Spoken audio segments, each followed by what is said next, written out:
Good morning class. आइए आज हम लोग का सेकंड चैप्टर बाजार दर्शन स्टार्ट हो रहा है और इसके लेखक हैं जैनेंद्र कुमार जी। ठीक है, तो जैनेंद्र कुमार जी इसके लेखक हैं बाजार दर्शन। जैसा कि इसका नाम है इस चैप्टर का, बाजार का दर्शन। ठीक है, बाजार दर्शन के विषय में यहाँ ये चैप्टर पूरा लिखा गया है। तो आइए देखते हैं बाजार दर्शन क्या है।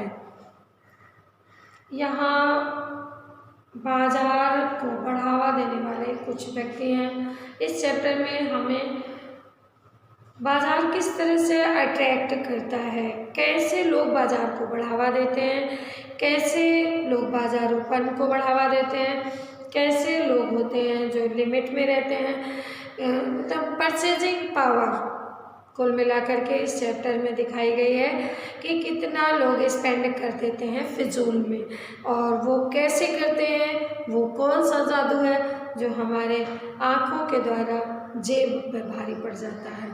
ठीक है, तो उसके विषय में जैनेंद्र कुमार जी ने बहुत ही सटीक बातें लिखी है। यहाँ 3 मित्रों की कहानी है और 3 मित्रों के माध्यम से जैनेंद्र कुमार जी ने हमें बाजार की सार्थकता पर प्रकाश डालते हुए समझाने का प्रयास किया है। तो आइए देखते हैं बाजार दर्शन चैप्टर से हमें कौन से ऐसे 3 मित्र हैं जिनके विषय में जैनेंद्र कुमार जी ने बताया है। तो आइए देखते हैं। एक बार की बात कहता हूँ, मित्र बाजार गए तो थे कोई एक मामूली सी चीज़ लेने, परंतु लौटे एकदम बहुत से बंडल पास में थे। पहले मित्र की कहानी इन्होंने स्टार्ट कर दी है। क्या एक मित्र हैं लेखक के, बाजार गए थे कुछ मामूली सी चीज़ लेने के लिए, वहाँ से लौटे ढेर सारे बंडल लेकर के। मैंने कहा ये क्या है? लेखक ने पूछा अच्छा तो ये क्या है? बोले ये जो साथ थी, इन्होंने दोष किसे दिया? जो साथ थी पत्नी देवी, ठीक है, उनके लिए कहते हैं। उनका आशय था यह कि उनकी पत्नी की महिमा है, मैंने कुछ नहीं खरीदा। महिलाएं बाजार को बढ़ावा देती हैं। ठीक है, उनका कहने का मतलब यह है ये अगर साथ में जाओ कुछ लेके ना आए, ऐसा नहीं हो सकता है। उनका आशय था उनकी पत्नी की महिमा, उस महिमा का मैं कायल हूँ, उनकी महिमा का मैं कायल हूँ। वो जो आदेश करती वो मुझे खरीदना पड़ता है। आदिकाल से इस विषय में पति से पत्नी की ही प्रमुखता प्रमाणित है। आदिकाल से इस विषय में कि महिलाएं परचेजिंग ज़्यादा करती हैं। घर गृहस्थी बनाने का काम महिलाओं का होता है और यह व्यक्तित्व का प्रश्न नहीं है, स्त्रीत्व का प्रश्न है। स्त्री माया न जोड़े तो क्या मैं जोड़ूं? गृहस्थी स्त्री बनाती है, पुरुष नहीं बनाता है। मूल में एक और तत्व की महिमा सविशेष है, वह तत्व है मनी बैग। स्त्री कैसे सामान खरीदेगी? मनी बैग तो साथ में होना चाहिए। पैसा नहीं तो आप बाजार से कुछ भी नहीं खरीद कर ला सकते हैं, अर्थात पैसे की गर्मी या एनर्जी।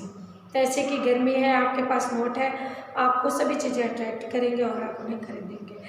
पैसा पावर है, परंतु उसके सबूत में आसपास मालटाल न जमा हो तो क्या वह खाक पावर है? पैसे को हम पावर कहते हैं, लेकिन पैसा बैंक में जमा कोई नहीं देखता है।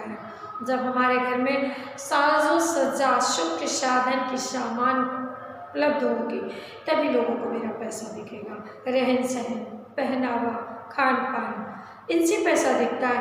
पैसा पावर है, लेकिन वो पावर दिखती कैसे? इस तरह से दिखती है।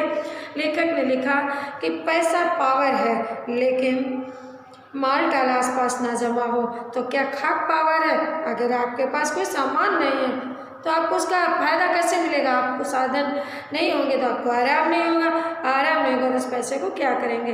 पैसे को देखने के लिए बैंक के हिसाब देखिए। पैसे को देखने के लिए आप बैंक में अकाउंट चेक करने मेरा जाएंगे, मोहल्ले वाले नहीं जाएंगे, सिर्फ मैं जाऊंगा। ठीक है, लेकिन हमें दिखाना किसको है? आसपास पड़ोसियों को, रिश्तेदारों को मेरे पास पैसा है।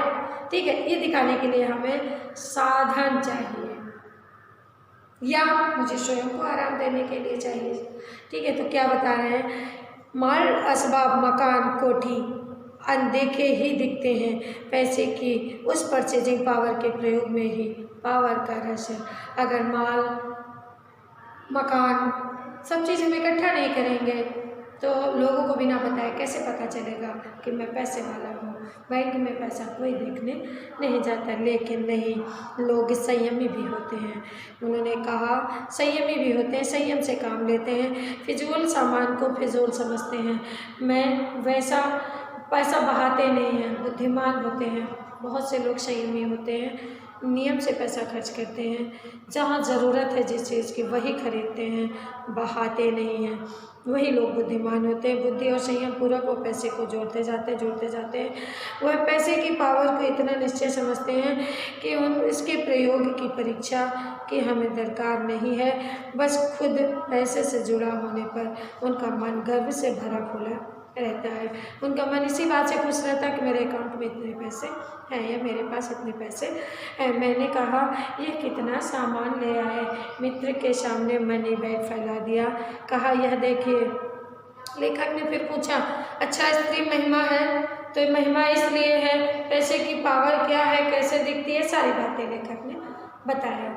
अब उन्होंने कहा अच्छा ये बताओ इतना सामान क्यों लाए, कितना ले आए, क्या क्या ले आए। मित्र के सामने मनी बैग फैला दिया। कहा यह देखिए सब उड़ गया, अब जो रेल टिकट के लिए बचा। उन्होंने कहा देखो मेरा बैग देखो पूरा खाली हो गया, तब मैं आया घर। जब भी बैग ना खाली होता तभी और सामान खरीदा जाता, केवल टिकट के लिए पैसे बचे हैं। अच्छा, मैंने तब तय माना कि पैसा होता है और सामान आता है। वह सामान ज़रूरत की तरफ देखकर नहीं आया, अपनी परचेजिंग पावर के अनुपात में आया है। लेखक के पहले मित्र जो सामान लेकर आए परचेजिंग पावर के बल पर आया है, और ये ज़रूरत के लिए नहीं आया है, ज़रूरत को देखकर नहीं आया है। लेकिन ठहरिए, इस सिलसिले में एक और भी महत्वपूर्ण तत्व है जिसे नहीं भूलना चाहिए। उसका भी एक कर्तव्य में बहुत कुछ हाथ है। यह महत्व है बाजार। लेखक ने कहा रुकिए, इसमें सबसे बड़ा कर्तव्य किसका है? बाजार का। बाजार लोगों को अपनी तरफ खींचता है। मैंने कहा ये इतना कुछ नाहक ले आए। हाँ, मित्र बोले कुछ न पूछो, बाजार है कि शैतान का जाल, बाजार है कि शैतान का जाल। मित्र ने कहा कुछ लेना नहीं चाहते थे, लेकिन बाजार की तरफ गए। ऐसा सजा सजा कर माल बेहया ही हो जो न फंसे। बाजार में ऐसा सजा कर चौक बाजार आप चले जाइए, कितना सजा कर रखते हैं, कौन नहीं फंस जाएगा उसके जाल में। तो मैंने मन में कहा ठीक, बाजार आमंत्रित करता है, आओ मुझे लूटो, मुझे लूटो।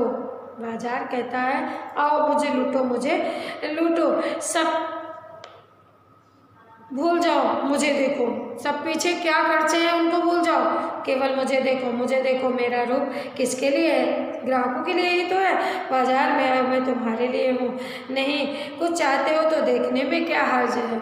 दुकानदार कहते हैं ना अच्छा नहीं लेना, आ जाओ। जो बाहर कस्टमर बैठे रहते हैं तो वो कहते हैं अच्छा आ जाइए, नहीं कुछ लेना है तो कोई बात नहीं, केवल देख लीजिए, देखने में क्या हर्ज है, देखने थोड़ी पैसा लगता है। अजी आओ भी।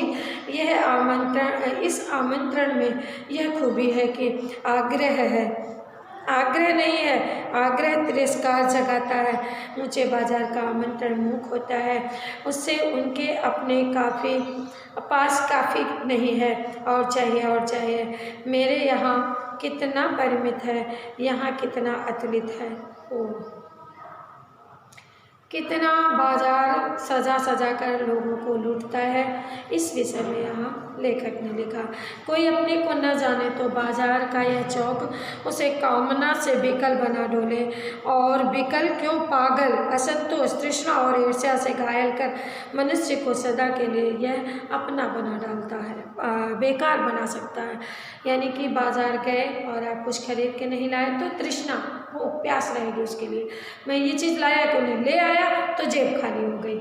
ठीक है, तो इस तरह से एक मित्र की कहानी इस वीडियो में आपको पूर्ण हुई। ठीक है, धन्यवाद बच्चों।